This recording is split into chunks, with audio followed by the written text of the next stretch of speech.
আজকে প্রচুর লেট হয়ে গেল। এই, বলছি আজকে তুমি বাজার থেকে কিছু নিয়ে এসে খেয়ে নেবে, আজ আর আমার সময় নাই। কি হলো? টাকা কম মনে হচ্ছে। এই, তুমি আমার ব্যাগ থেকে টাকা নিয়েছো? আরে তোমাকে বলতেই ভুলে গেছি। আরে তোমার প্রমোশন হয়েছে না, তার জন্য মিষ্টি এনেছি। আসো, চলে এসো, দুজন মিলে একটু মিষ্টি মুখ করি। কি হয়েছে? তুমি আমার টাকা নিয়ে আমার জন্য মিষ্টি নিয়ে এনেছো, আবার সেই মিষ্টি আমাকেই খাওয়াবে? আরে এতে আমার তোমার কি আছে? যা আছে আমাদের তো দুজনেরই। না, মোটেও আমাদের দুজনের নয়। তুমি জানো টাকা ইনকাম করতে কতটা পরিশ্রম করতে হয়, বাইরে কতটা খাটতে হয়?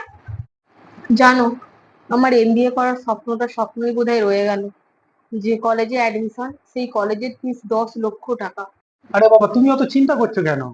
আরে আমাদের যে দোকানটা আছে না, প্রয়োজন হলে দোকানটা বেচে দেবো। তুমি আমার জন্য দোকানটা বেচে দেবে? এতে আমার তোমার কি আছে? যা আছে তো আমাদের দুজনেরই। তুমি নাই চাকরি পেয়ে গেলে, আবার একটা নাই দোকান কিনে নেবো। ও হ্যাঁ, হ্যালো। আচ্ছা, কাস্টমার পেয়ে গেছো? হ্যাঁ হ্যাঁ, বেচে দাও, বেচে দাও। আরে না না, কোনো চিন্তা নেই, বেচে দাও। তুমি আর কি এর মর্ম বুঝবে? সারাদিন তো বাড়িতে পড়ে থাকো, খাও দাও আর ঘুমাও। হুম,